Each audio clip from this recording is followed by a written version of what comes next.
Hi guys, this is your good kay Maverick Manguera. So nandito tayo ngayon sa SM Novaliches. Sasamahan natin yung si client for her unit turnover. So tara, meet na natin si client.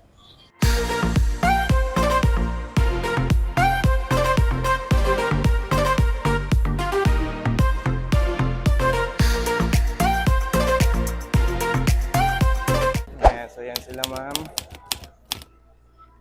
Dito sila. Hello po, good afternoon. Ay ma'am. Ma'am, okay lang, sama kayo sa vlog. Para sa turnover. Hello po, good afternoon. Ay ma'am. Excited ba kayo sa turnover ma'am? Tara, punta pa tayo dun sa bike.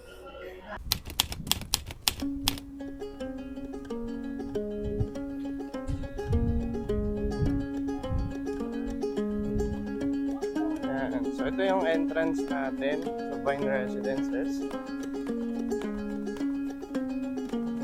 So walking distance lang siya sa SM Novaliches. So paglabas yun ng gate, and SM Novaliches na.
po, meron po tayong brace strap. May brace spinner po sa loob niyan. Yan po yung pang-sala natin para sa mga oil. Meron po strainer po dyan sa loob. So, lilinisan na lang po natin siya once a week or twice. Depende po sa paggamit po dito sa kitchen sink niya po. Ayan. So, lilinisan na lang po, tatanggalin na lang po natin yung strainer, tapos tapos na lang po yung nasa sala niya. Tapos dito naman po, yung provision natin for electric hook po para sa induction cooker natin. Ito po, meron tayong outlet po sa baba. Dito po sa loob ng cabinet natin. Ayan. So yung ano niya, lusugan ng wire, ito po siya. May abang na malaki yung siya po. Ayan. So ito naman po GFCI circuit. Ano lang po siya, ground fault and the upper circuit. Dito na rin siya sa ano po, electric kettle, rice cooker, dito na po siya. So dito, pagka may lutuan, kailangan natin na access. Ito po yung abang. Ayan, naka-cover lang po siya, may abang siyang wire sa loob. Kayo po magpapalagay ng outlet. Ayan. So, ang bibilhin niyo po dyan, ma'am, range wood po yung excess natin na filter pipe, backrest na po siya. Ayan. So dito naman po, meron tayong provision outlet po para sa refrigerator. Tapos, ito naman po microwave sa taas. Dito naman po tayo sa plenty. Meron naman para sa washing machine. Kayo po magpapalagay ng faucet, may abang lang po siya. Tapos ito naman yung abang para sa saksakan niya ng outlet ng para sa washing machine. Ayan, ito po siya. Tapos para sa water heater naman po, yun po yung sa taas mo, nakaabang lang din po siya yung wire. Kayo po magpapalagay ng outlet. Tapos ito na po yung shower. Tapos dito po, nunit na kayo magpalagay ng exhaust. May exhaust na po ito na naka-ready. Ito ma'am, light and exhaust na po siya. Pag ina-full po yung switch, wala din po siya exhaust. Yan. So naka-connect po siya sa light.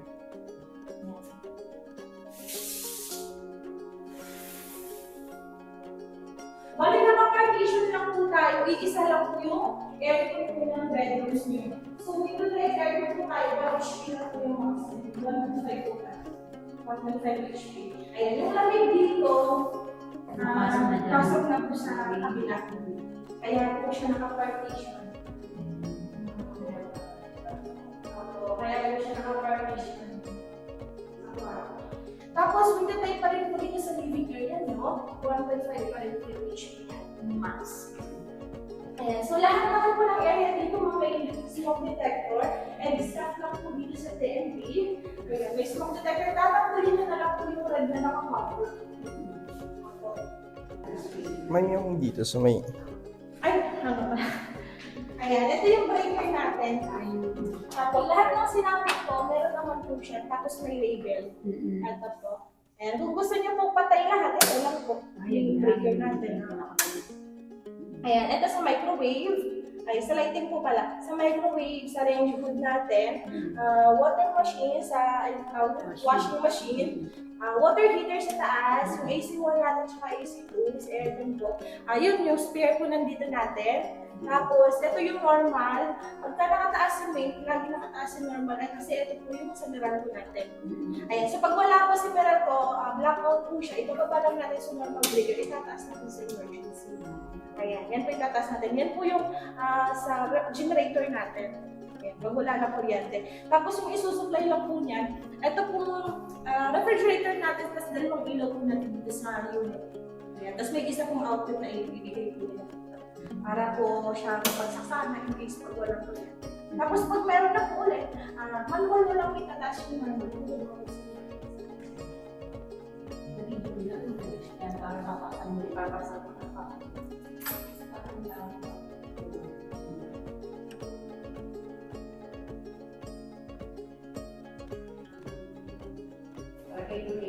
Yan yung dumating na state na party.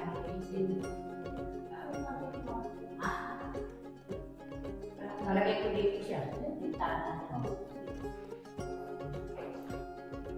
Ito ako nakilala. Ay, yung malaki. Hindi yung malaki.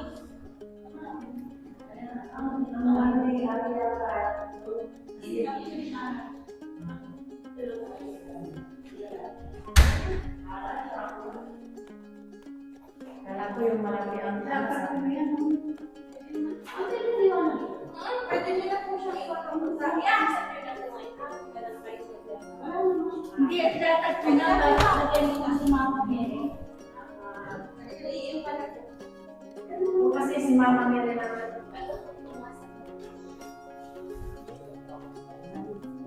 Ang ilalagay yung mga utilities ko natin.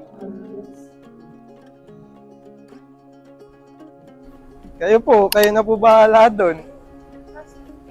Kasa ko kayo.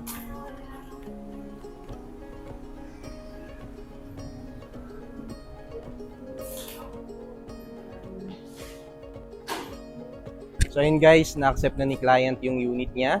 And so masayang-masaya siya. And then, if you are interested, gusto niyo mag-inquire, magkaroon ng sample computation, pwede tayong mag-set ng Zoom presentation. Ayan. So, lalagay ko yung number ko dito. And once again, this is your good guy Maverick Manguera. Please share, like, and subscribe.